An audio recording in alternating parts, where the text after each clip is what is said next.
Bihar news में स्वागत है आपका दोस्तों। मैं हूं फिरदौस गनी और आप देख रहे हैं केडीबी लाइव। दोस्तों आज हो चुका है 25 अप्रैल 2025। तो आज की पूरे बिहार की टॉप न्यूज लेकर आए हैं आपके लिए। वीडियो शुरू करने से पहले आपसे एक रिक्वेस्ट है कि अगर आप पहली बार इस चैनल पर आए हैं तो चैनल को सब्सक्राइब करके बेल आइकन को प्रेस कर दीजिए और साथ ही वीडियो को लाइक कर दीजिए, अपने दोस्तों के साथ शेयर भी कीजिए। तो चलिए चलते हैं आज की खबरों की ओर। दोस्तों आज बिहार न्यूज की शुरुआत सबसे पहले करेंगे कि प्रधानमंत्री नरेंद्र मोदी कल बिहार दौरे पर आए हुए थे, जब पीएम मोदी मधुबनी में जनसभा में शामिल हुए। जब मधुबनी में आयोजित जनसभा में केंद्रीय मंत्री ललन सिंह ने बड़ी बात कह दी है पहलगाम के घटना को लेकर के। उन्होंने कहा है कि प्रधानमंत्री नरेंद्र मोदी समय आने पर इनको जवाब देगी। सभा को संबोधित करते हुए ललन सिंह ने कहा कि पूरे देश को प्रधानमंत्री की शक्ति और नेतृत्व पर पूरा भरोसा है। वे बिना विचलित करते हुए आज के कार्यक्रम में शामिल हुए, जो इस बात का प्रमाण है कि समय आने पर वे कठोर निर्णय लेने में संकोच नहीं करेंगे। उन्होंने पहलगाम की घटना को कायराना हरकत करार देते हुए कहा कि केंद्र सरकार ने इस पर एक्शन लेना शुरू कर दिया है। देश बहुत जल्द देखेगा कि भारत किस तरह उनके सरपरस्तों से निपटता है। आपको बता दूं कि बीते 22 अप्रैल को पहलगाम में पर्यटकों पर हमला करके 28 निर्दोषों की जान ले ली है। दोस्तों बिहार विधानसभा में नेता प्रतिपक्ष तेजस्वी यादव ने एक बार फिर से नीतीश सरकार पर हमला बोला है और अपने कार्यकर्ताओं एवं समर्थकों से कहा है कि 2025 के चुनाव में इस सरकार को उखाड़ फेंकना है। जहां कार्यकर्ताओं को संबोधित करते हुए उन्होंने कहा है कि पार्टी के संदेश को जन जन तक पहुंचाना है। जहां तेजस्वी यादव ने पहलगाम की वारदात में मारे गए लोगों को श्रद्धांजलि दी है। जब विधानसभा चुनाव को देखते हुए तेजस्वी यादव की ये संदेश मायने रखता है। नेता प्रतिपक्ष तेजस्वी यादव ने कहा है कि कार्यकर्ता गाँव की ओर चले, अब वक्त कम है। गांव तक राजद अध्यक्ष लालू प्रसाद यादव की विचारधारा को पहुंचाए। आपको बता दें कि तेजस्वी यादव पार्टी के प्रदेश कार्यालय में प्रदेश राजद पंचायत राज प्रकोष्ठ की ओर से कार्यकर्ता सम्मेलन को संबोधित कर रहे थे। नेता प्रतिपक्ष तेजस्वी यादव ने कहा है कि बिहार में अफसरों का राज है। पंचायती राज संस्थानों के प्रतिनिधियों को डराया जाता है, मुखिया को जांच का डर दिखाया जाता है। इस सरकार को उखाड़ फेंकना है। जनता के बीच हमने माई बहन सम्मान योजना सहित अन्य घोषणाएं की है।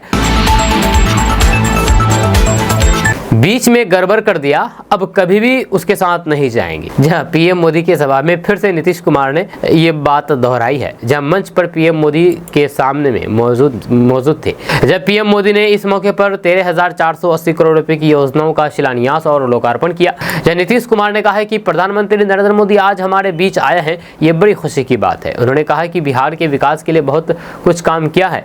नीतीश कुमार ने पहलगाम की घटना की निंदा करते हुए कहा है कि घटना काफी दुखद है, लेकिन प्रधानमंत्री जी इस बीच भी हमारे बीच आए हैं। केंद्र सरकार पहले से भी बिहार के लिए काफी काम कर रही है। एक बार फिर से मोदी जी हम राज्य को कुछ देने आए हैं। वहीं पर इसी बीच नीतीश कुमार ने कहा है कि बीच में गड़बड़ कर दिया हमारे पार्टी वालों ने, आज ये बैठे हुए हैं। इन्हीं को लगा कि ये लोग गड़बड़ है और आगे भी गड़बड़ करेगा, तो फिर उन लोगों को छोड़ दिया। अब हम लोग कभी भी उन लोगों के साथ नहीं जा सकते हैं, क्योंकि सब कुछ गड़बड़ किया है। हम लोग 2005 में उन लोगों के खिलाफ ही लड़े थे, आज भी मजबूती से लड़ते रहेंगे।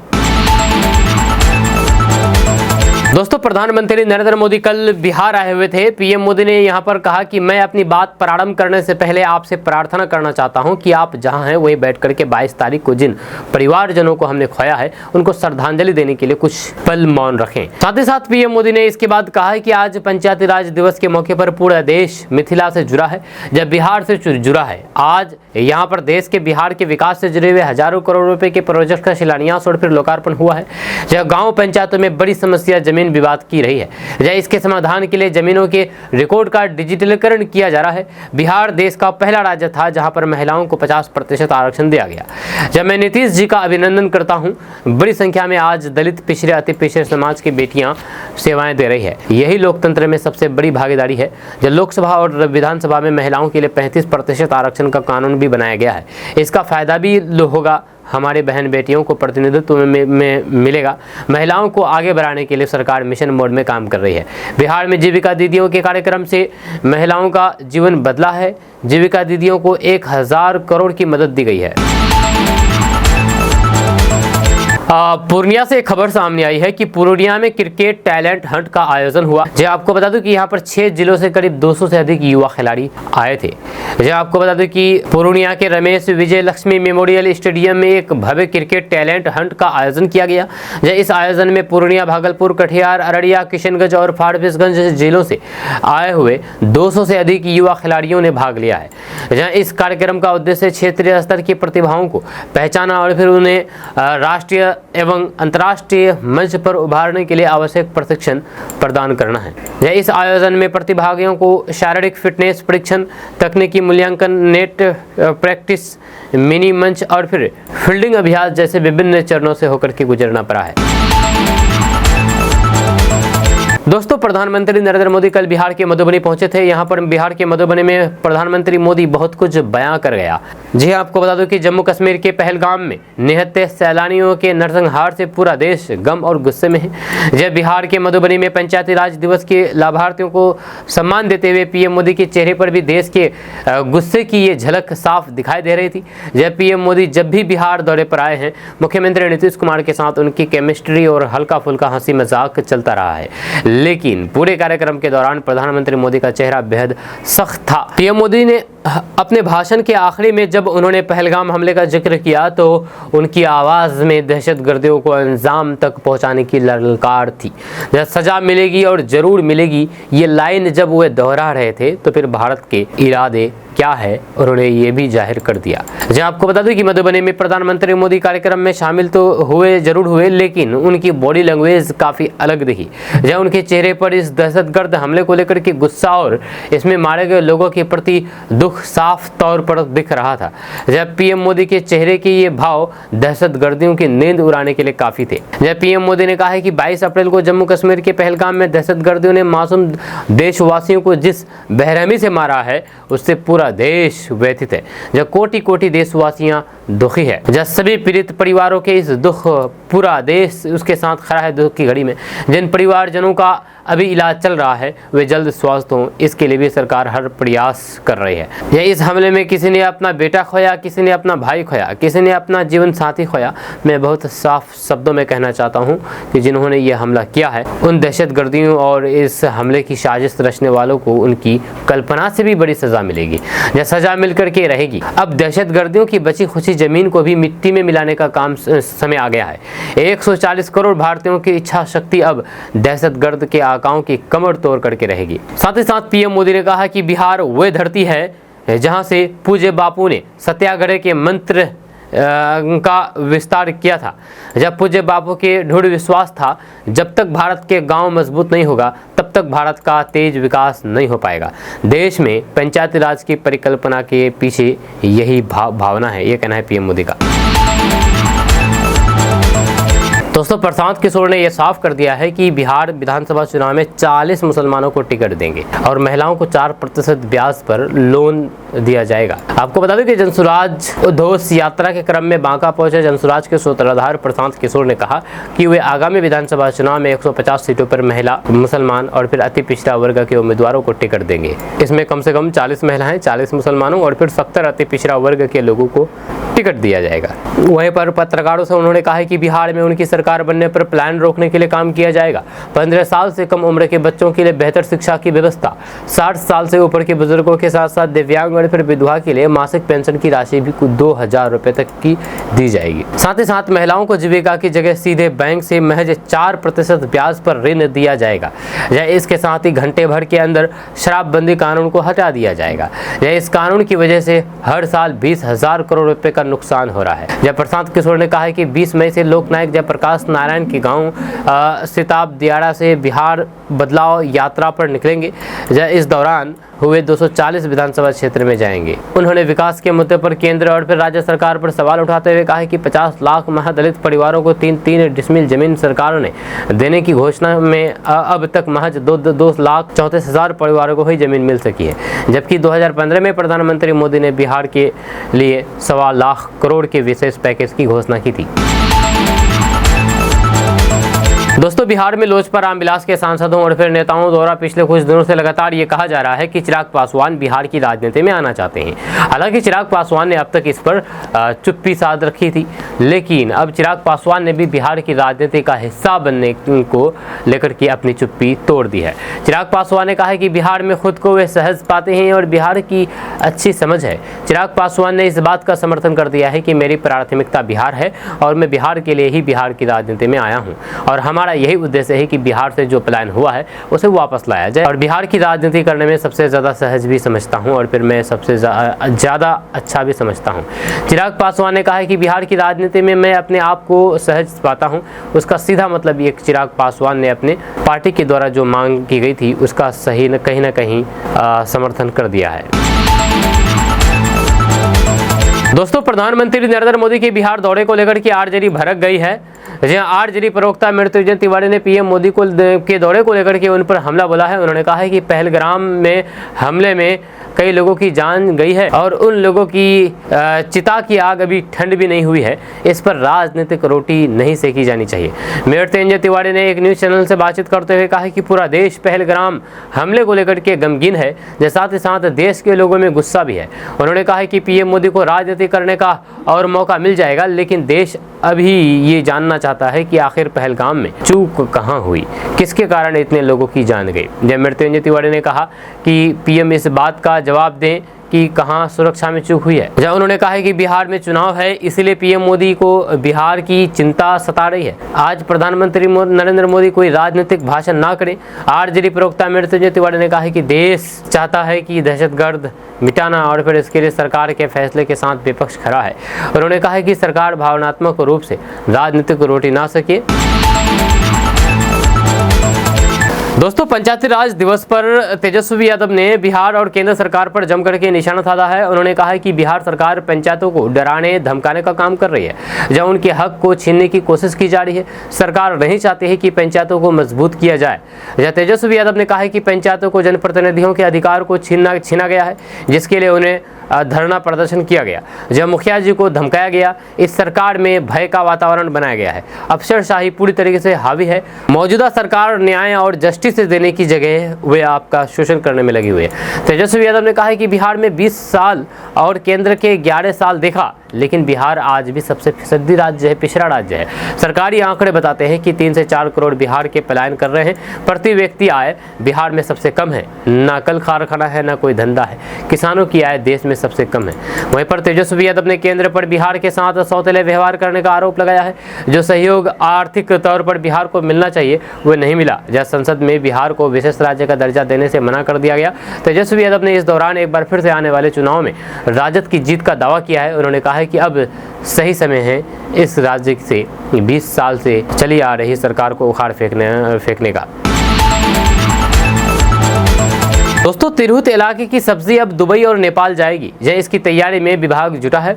तिरहुत प्रमंडल सहित बिहार के हर जिले में सहकारिता विभाग 3 मौसम में होने वाली सब्जियों का डाटा बना रहा है। नई योजना को लेकर के सहकारिता मंत्री डॉक्टर प्रेम कुमार ने राजकीय अतिथिशाला में सब्जी उत्पादन किसानों के साथ बैठक की। उन्होंने कहा कि मधुबनी में आयोजित प्रधानमंत्री नरेंद्र मोदी की सभा में तिरहुत सब्जी संघ की ओर से मुजफ्फरपुर और सीतामढ़ी जिले से 1000 सब्जी उत्पादों ने भाग लेने की इच्छा जाहिर की है। दूसरे जिले से किसानों की भारी संख्या में भागीदारी हुई है। साथ ही साथ उन्होंने कहा है कि खेत से बाजार और हर थाली में बिहार की सब्जी थीम पर काम चल रही है। जब सब्जी देश के दूसरे राज्य के साथ विदेश भी जाएगी, जब इसके लिए संसाधन विकसित हो रही है। दुबई के कारोबारियों और वहां सरकार स्तर पर बातचीत चल रही है।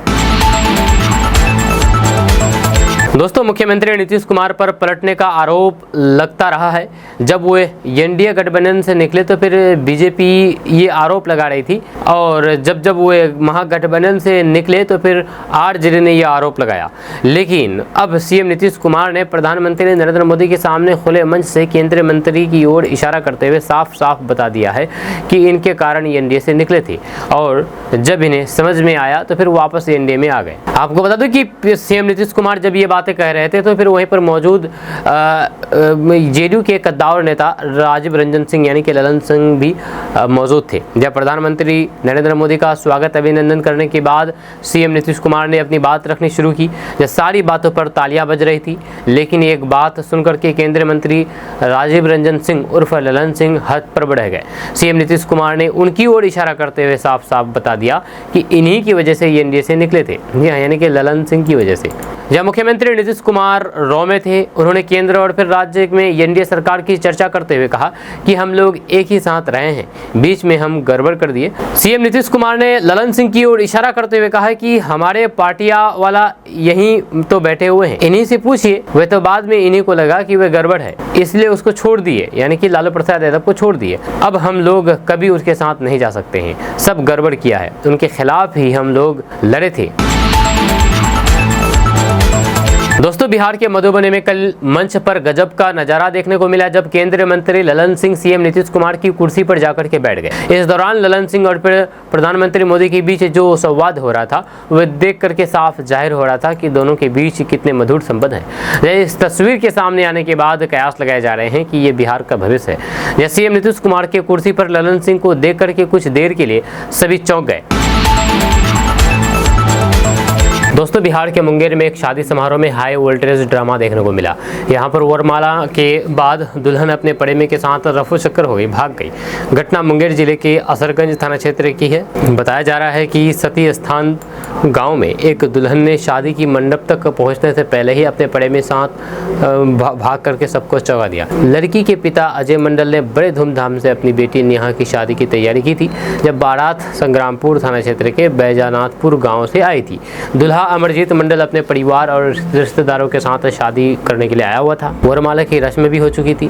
तभी रसगुल्ला खिलाने, हाथ धोने के बहाने दुल्हन नेहा शादी मंडप से बाहर निकली और फिर वापस नहीं लौटी।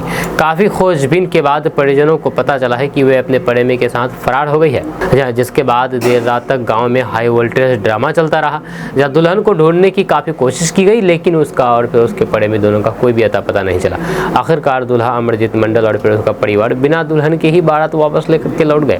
दुल्हन के बीच शादी से भागने के बाद पूरे गांव में ये चर्चा का विषय बन गया है।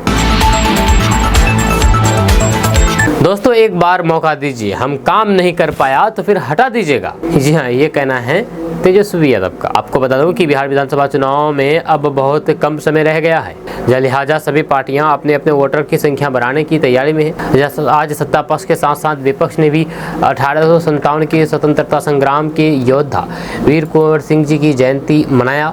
इसको लेकर के नेता प्रतिपक्ष तेजस्वी यादव भी वीर कुंवर सिंह की जयंती के एक कार्यक्रम में शामिल हुए, जहाँ पर उन्होंने राजपूत वोटरों को साधने की कोशिश की। इस दौरान तेजस्वी यादव ने प्रधानमंत्री नरेंद्र मोदी और फिर मुख्यमंत्री नीतीश कुमार पर निशाना साधा। उन्होंने कार्यक्रम में मौजूद लोगों से चुनाव में जीत दिलाने के लिए अपील की। जब उन्होंने कहा है कि एक बार मौका दीजिए, अगर काम नहीं कर पाया तो फिर 5 साल में हटा दीजिएगा। गांधी मैदान, फ्रेजर रोड, कहीं भी जिसको आप चाहे, जिसको आप कहें। लालू प्रसाद यादव को गिरिराज सिंह का एक बड़ा चैलेंज मिला है। आपको बता दें कि आरजेडी सहित अन्य विपक्षी दलों के जरिए प्रधानमंत्री नरेंद्र मोदी और फिर गृह मंत्री अमित शाह के बिहार दौरे पर निशाना साधा है। पीएम के जुमलेबाजी करने आने को लेकर के दिए गए बयान पर केंद्रीय मंत्री और बेगूसराय से सांसद गिरिराज सिंह ने तीखी प्रतिक्रिया दी है। जब विकास के मुद्दे पर बहस करने को लेकर चुनौती दी है। गिरिराज सिंह ने आरजेडी अध्यक्ष लालू प्रसाद यादव को विकास के मुद्दे पर बहस की चुनौती दी है। जब बेगूसराय में पत्रकारों से बातचीत करते हुए उन्होंने कहा कि लालू प्रसाद यादव से मैं चुनौतीपूर्ण कहना चाहता हूं कि अगर आपको बिहार के विकास पर बहस करनी है तो फिर बीजेपी एनडीए के किसी कार्यकर्ता से, जिसको आप कहें, आपके सामने गांधी मैदान, फ्रेजर रोड, कहीं भी बहस कर सकते हैं। उन्होंने कहा है कि बिहार को लालू प्रसाद यादव ने कभी लालटेन युग में पहुंचा दिया था, जहां बिहार के बच्चे को आज बिजली मिल रही है। 30 साल के बच्चों को याद नहीं होगा कि राजद के शासनकाल में यहाँ एक ही धंधा था, फिरौती का धंधा। लालू प्रसाद यादव को तो आज का विकास जुमलेबाजी ही दिखेगा। जब 20 साल में नीतीश कुमार के नेतृत्व वाली एनडीए सरकार ने बिहार के विकास में मील का पत्थर रख दिया है, जिसे 10 साल से केंद्र की नरेंद्र मोदी की सरकार मदद मिल रही है। लालू प्रसाद यादव बिहार के विकास पर कुछ नहीं बोल सकते, ये कहना है गिरिराज सिंह का। दरअसल बात है कि पिछले दिनों विधानसभा में नेता प्रतिपक्ष तेजस्वी यादव ने कहा था कि चुनाव आ गया है, इसलिए अब जुमलेबाजी करने के लिए प्रधानमंत्री नरेंद्र मोदी, गृह मंत्री अमित शाह बिहार आते रहेंगे। रहेंगे। जब चुनाव आता है तब लोग बड़ी बड़ी घोषणाएं करते हैं, लेकिन चुनाव के बाद वे जुमला हो जाता है। जब कांग्रेस के अध्यक्ष मल्लिकार्जुन खड़गे भी अपने बक्सर दौरे के क्रम में पीएम मोदी और फिर बीजेपी नेताओं पर झूठ बोलने का आरोप लगाया था। दोस्तों, बिहार के स्वास्थ्य विभाग की पोल खुली है। आपको बता दूं कि बिहार के नवादा जिले का सदर अस्पताल मरीजों को मूलभूत सुविधाएं देने में विफल साबित हो रहा है। अस्पताल की स्थिति इतनी खराब है कि रजिस्ट्रेशन काउंटर से ही मरीजों की परेशानियां शुरू हो जाती है। यह अस्पताल में बुनियादी सुविधाओं का अभाव है, यहाँ तक कि पीने के पानी की भी उचित व्यवस्था नहीं है। इमरजेंसी वार्ड और फिर सर्किल वार्ड में एयर कंडीशन की सुविधा नहीं है। भीषण गर्मी में मरीजों को केवल पंखे के सहारे रहना पड़ता है, जिसकी रफ्तार भी काफ़ी धीरे है। वहीं पर गरीब मरीज जो कि बड़े निजी अस्पतालों का खर्च नहीं उठा सकते, उन्हें मजबूरी में यहाँ पर इलाज कराना पड़ता है। अस्पताल की दुर्दशा पर विधानसभा में चर्चा होती है। अधिकारियों की लंबी लंबी सूची यानी कि लिस्ट जारी होती है, लेकिन जमीनी स्तर पर कोई भी सुधार नहीं दिखता। वहीं पर मरीजों का कहना है कि यह अस्पताल खुद बीमार है। यहाँ पर मरीज तो आते हैं, लेकिन उनके साथ आने वाले तीमारदार भी बीमार पड़ जाते हैं। अधिकारी समीक्षा बैठकें करते हैं, लेकिन वे महज खाना पूर्ति बन करके रह जाती है। बिहार के सबसे खराब अस्पतालों में से एक के रूप में इसकी पहचान बन चुकी है। दोस्तों, बापू वीर कुंवर सिंह की विजय के 167 वर्ष पूरे होने पर विजयोत्सव का आयोजन पटना में हुआ। विद्यापति भवन में राष्ट्रीय जनता दल यानी कि आरजेडी ने यह कार्यक्रम आयोजित किया। इस मौके पर नेता प्रतिपक्ष तेजस्वी यादव को चांदी की तलवार भेंट की गई, जिसे महाराणा प्रताप के वंशज शक्ति सिंह मेवाड़ ने खास तौर पर भिजवाया था, जिसे सारण विकास मंच के संयोजक शैलेंद्र प्रताप ने तेजस्वी यादव को भेंट किया। इस मौके पर तेजस्वी यादव ने बाबू वीर कुंवर सिंह को याद करते हुए 80 फीट की मूर्ति बनाने की मांग की है। जब तेजस्वी यादव ने कहा है कि मेरी सरकार बिहार में आएगी तब 80 फीट का केवल घोड़ा ही बनाएंगे, इसका उद्घाटन भी हम ही करेंगे। जी हाँ, तेजस्वी यादव ने कहा कि ये बात सब लोग जानते हैं कि बाबू वीर कुंवर सिंह तबला और फिर हारमोनियम बहुत बेहतर तरीके से बजाते थे, लेकिन जब अंग्रेजों ने उनके लोगों को छेड़ा तब उन्होंने अंग्रेजों को कैसे बजाए ये भी सब लोग जानते हैं। जब हम नई पीढ़ी के लोगों को इस बात पर चर्चा करनी चाहिए जो कि उन्होंने सीख दिया है, उसको अपनाने की ज़रूरत है। 80 साल की उम्र में उन्होंने अंग्रेजों के साथ लड़ाई लड़ी। अपने लोगों के, अपने देश के लिए जो मिसाल उन्होंने पेश किया है उसका अनुसरण हम लोगों को करना चाहिए।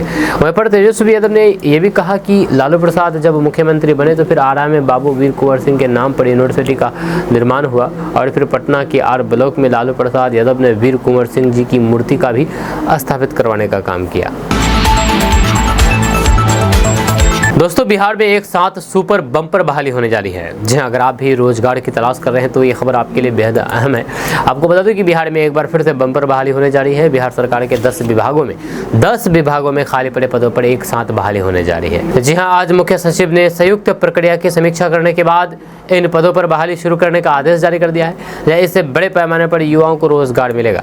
आपको बता दें कि बिहार सरकार ने 10 विभागों में खाली पड़े 49,591 पदों को भरने की प्रक्रिया तुरंत शुरू करने का निर्देश जारी कर दिया है।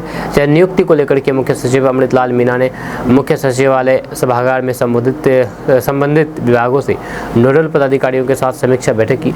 विभागों की ओर से दी गई जानकारी में ये बात सामने आई है कि खाद्य एवं उपभोक्ता संरक्षण विभाग, पंचायती राज, लघु ग्रामीण विकास, जल संसाधन, कृषि, लघु जल संसाधन, पशु एवं मत्स्य संसाधन, सहकारिता, पर्यावरण और फिर कई सारे पदों पर विभागों में अलग अलग पदों की 49,591 खाली पड़े पदों को भरा जाएगा। वहीं पर मुख्य सचिव ने इन तमाम पदों पर तुरंत नियुक्ति प्रक्रिया शुरू करने का निर्देश दिया है। जिस सरकार के मुताबिक इन विभागों की 14,968 पदों को भरने की रिक्तियां संबंधित विभागों को भेज दी गई है। जब बाकी बचे पदों पर नियुक्ति के लिए भी आवेदन जल्द से जल्द नीतीश कुमार के साथ नशे पार्ट 2 के अंतर्गत विभागों में बहाल की जा रही है। दोस्तों, यूपीएससी का रिजल्ट जारी कर दिया गया है। फाइनल रिजल्ट जारी कर दिया गया है। प्रयागराज की शक्ति दुबे ऑल इंडिया टॉपर बनी है। टॉप 5 में 3 लड़कियां शामिल हैं। जब बिहार के राजकृष्ण झा को मेरिट लिस्ट में 8वां स्थान मिला है। यूपीएससी की ओर से जारी मेरिट लिस्ट में कुल 1009 कैंडिडेट्स का नाम शामिल है। जो आपको बता दूं कि यूपीएससी की CSE यानी कि सिविल सर्विस एग्ज़ाम में जो 1009 कैंडिडेट्स सिलेक्टेड हुए हैं, उनमें जनरल कैटेगरी की 335, EWS यानी कि आर्थिक रूप से कमज़ोर वर्ग के 109, OBC यानी कि पिछड़ा वर्ग के 318, SC यानी कि अनुसूचित जाति के 160 और ST यानी कि अनुसूचित जनजाति के 87 कैंडिडेट शामिल है। आपको बता दें कि यूपीएससी टॉपर्स की लिस्ट में पहले 5 कैंडिडेट में 3 लड़कियों का नाम शामिल है। वहीं पर टॉप 10 में 4 लड़कियां शामिल है। टॉप 25 कैंडिडेट में 11 लड़कियां और 14 लड़के शामिल है।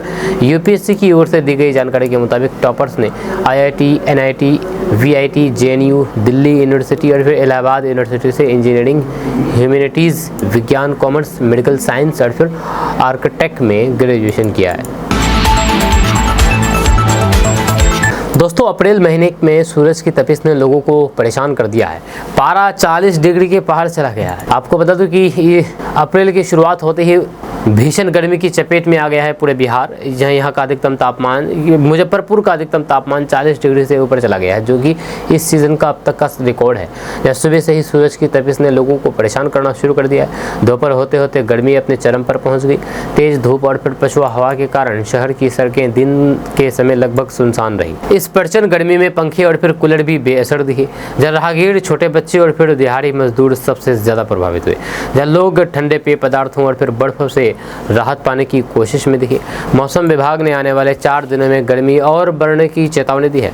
अनुमान लगाया गया है कि तापमान 42 डिग्री तक जा सकता है। ये खबर न सिर्फ आमजन को चिंतित कर रही है, बल्कि दुकानदार और फिर व्यापारी भी इससे प्रभावित हो रहे हैं। बाजारों में दोपहर के समय सन्नाटा पसरा रहता है और ग्राहकों की संख्या में गिरावट देखी जा रही है। जहाँ विशेषज्ञों के अनुसार अप्रैल के अंत तक गर्मी से राहत मिलने की कोई भी संभावना नहीं है, जब तक पश्चिमी विक्षोभ सक्रिय नहीं होता है और फिर बारिश नहीं होती है। दोस्तों, बिहार के भभुआ शहर के एकता चौक के पास बिहार सरकार के अल्पसंख्यक कल्याण मंत्री मोहम्मद जमा खान के काफिले पर हमला करके गाड़ी का झंडा खींचने वाले 10 नामजद सहित कई अज्ञात लोगों के खिलाफ नगर थाना में FIR दर्ज की गई है। इस मामले में नगर थाना के परिसीमान पुलिस और निरीक्षक प्रदीप कुमार के बयान पर मुकदमा दर्ज किया गया है। दर्ज कराए गए मुकदमा में कहा गया है कि वक्फ संशोधन बिल के विरुद्ध शहर में निकाले गए जुलूस का वे स्क्वाट कर रहे थे। दोपहर करीब 1:30 बजे एकता चौक से जुलूस गुजर रहा था। इसी दौरान अल्पसंख्यक कल्याण मंत्री मोहम्मद जमा खान का काफिला गुजर रहा था। जुलूस में शामिल लोगों द्वारा मंत्री मुर्दाबाद का नारा लगाया, जिसके काफिले को रोकने का प्रयास किया जाने लगा। भीड़ में से एक व्यक्ति द्वारा गाड़ी में लगे झंडा को खींच लिया गया। इन बातों की जानकारी वीडियो के माध्यम से मिली। दोस्तों, बिहार में 11वीं कक्षा में नामांकन के लिए ऑनलाइन आवेदन प्रक्रिया 24 अप्रैल 2025 से शुरू हो गई है। यह प्रक्रिया बिहार स्कूल एग्जामिनेशन बोर्ड यानी कि BSEB द्वारा ऑनलाइन सुविधा प्रणाली के माध्यम से आयोजित की जा रही है। अगर आप भी आवेदन करना चाहते हैं तो इसकी आधिकारिक वेबसाइट OFSS की आधिकारिक वेबसाइट www.ofssbihar.net या www.ofssbihar.org पर जाएं। यहाँ पर जाने के बाद अपना आवेदन कर सकते हैं। दोस्तों, कांग्रेस के राष्ट्रीय अध्यक्ष मल्लिकार्जुन खड़गे ने बिहार के मुख्यमंत्री नीतीश कुमार पर तीखा हमला किया है और उन पर केवल कुर्सी के लिए राजनीतिक पाला बदलने का आरोप लगाया है और बिहार में JDU BJP गठबंधन को अवसरवादी बताया है। उन्होंने कहा है कि नीतीश कुमार ने महात्मा गांधी की हत्या करने वाले विचारधारा से हाथ मिला लिया है। जब खड़गे ने हाल ही में हुए संसद सत्र का भी हवाला दिया और फिर आरोप लगाया है कि सरकार ने विकास से ज्यादा विभाजनकारी मुद्दों पर ध्यान केंद्रित किया है। उन्होंने कहा है कि हाल ही में संसद का बजट सत्र समाप्त हुआ। उस सत्र में सबसे अधिक चर्चा वक्फ विधेयक पर हुई। मोदी जी और फिर भाजपा नेताओं को लगता है कि अगर हिंदू मुसलमान की बात करके और फिर जनता को गुमराह करके वोट हासिल किया जा सकता है तो फिर काम करने की क्या जरूरत है। दोस्तों, शिक्षा विभाग ने नया आदेश दिया है। अब हेड मास्टर का भी काम बढ़ गया है। आपको बता दूं कि बिहार के स्कूलों में अब किसी भी चीज़ को लेकर के कोई भी समस्या नहीं होने वाली है। ये बातें हम नहीं कह रहे हैं, बल्कि खुद शिक्षा विभाग के अधिकारी डंके की चोट पर कह रहे हैं। जब बिहार के अंदर अब किसी भी स्कूल में आधारभूत संरचना के साथ साथ ज़रूरी चीज़ों की दिक्कत नहीं होगी, क्योंकि अब प्रधान अध्यापक खुद स्कूलों का सर्वे करके उसकी रिपोर्ट ई-शिक्षा पोर्टल पर अपलोड करेंगे। इसके बाद इन पोर्टल का सत्यापन DEO के माध्यम से होगा। इसके बाद इनकी रिपोर्ट बिहार राज्य शैक्षिक आधारभूत संरचना के विकास निगम को भेजी जाएगी, जहाँ इसके बाद आधारभूत संरचनाओं को सुदृढ़ करने का काम होगा। वहीं पर प्रधानाध्यापक अपने स्कूल में भवन की आवश्यकता, शौचालय की आवश्यकता, टॉयलेट, बिजली उपकरण, बेंच डेस्क, बाउंड्री वाल सहित अन्य चीज़ों की जानकारी और फिर आवश्यकता दोनों ई शिक्षा कोष पोर्टल पर उपलब्ध कराएंगे। इधर इसके बाद मुख्यालय स्तर से रहे निरीक्षण और पदाधिकारी स्तर से हो रहे निरीक्षण की डाटा से उसका मिलान होगा। अगर इसमें किसी भी प्रकार की गलती किसी स्तर से पाई जाती है तो फिर मुख्यालय स्तर से कार्रवाई भी होगी। दोस्तों, बिहार के सीतामढ़ी जिले के रुन्नी सैदपुर प्रखंड के अथरी पंचायत के मूल निवासी 27 वर्षीय राज कृष्ण झा ने मंगलवार को यूपीएससी द्वारा आयोजित सिविल सेवा परीक्षा 2025 में 8वां स्थान हासिल किया है। उन्होंने कहा है कि पहले 2 प्रयास में खराब प्रदर्शन के बाद उन्हें परीक्षा के 5वें प्रयास में सफलता का पूर्वाभास था, जब उनकी सफलता से उनके गाँव और फिर पूरे जिले में गर्व और जश्न की लहर दौड़ गई है। आपको बता दूं कि उन्होंने कहा है कि जो पहले 2 प्रयासों में प्रारंभिक परीक्षा पास करने में असफल रहे थे, लेकिन रैंक हासिल करने के स्पष्ट इरादे से परीक्षा दी थी। जब भारत पेट्रोलियम कॉर्पोरेशन लिमिटेड के सहायक प्रबंधक के रूप में कोल्हापुर में तैनात झा ने कहा कि मुख्य परीक्षा में अपने चौथे प्रयास में 739 अंक प्राप्त करने और फिर मात्र 2 अंकों से चयन से चूकने के बाद मैंने परीक्षा में शीर्ष 10 रैंक हासिल करने का लक्ष्य रखा था, लेकिन जोखिम के तत्व हमेशा मौजूद थे। उन्होंने कहा कि मैं अपनी सफलता को लेकर के थोड़ा आश्वस्त था, क्योंकि मैं मॉक टेस्ट में भी काफ़ी अच्छा प्रदर्शन कर रहा था। दोस्तों, राजधानी पटना सहित पूरे बिहार में भीषण गर्मी का प्रकोप देखने को मिल रहा है। गर्मी ने लोगों को जीना मुहाल कर दिया है। जब पटना का अधिकतम तापमान 41 डिग्री सेल्सियस दर्ज किया गया, जिसे शहर लू की चपेट में आ गया। मौसम विभाग ने पटना समेत कई जिलों के लिए येलो अलर्ट जारी कर दिया है। आगामी 2 दिनों तक लू के जारी रहने की संभावना है और 25 अप्रैल तक भीषण गर्मी से राहत के कोई भी आसार नजर नहीं आ रहे हैं। वहीं पर मौसम विभाग के अनुसार शहर में पिछले 1 सप्ताह से तापमान में लगातार बढ़ोतरी देखी जा रही है। तेज धूप और फिर उमस के कारण दोपहर में सड़कों पर सन्नाटा छाया जाता है, जहां मानो लॉकडाउन जैसे हालात हैं। यह दिन के साथ साथ रातें भी गर्म हो गई हैं, जिससे लोगों को चैन की नींद नहीं मिल रही है। जब मौसम विभाग ने बताया है कि मोतिहारी, वाल्मीकिनगर, गोपालगंज और फिर शेखपुरा जैसे जिलों में भी तापमान 40 डिग्री से ऊपर रहा। जब मोतिहारी में लू दर्ज की गई, जबकि गया में पारा 42 डिग्री तक पहुँच गया।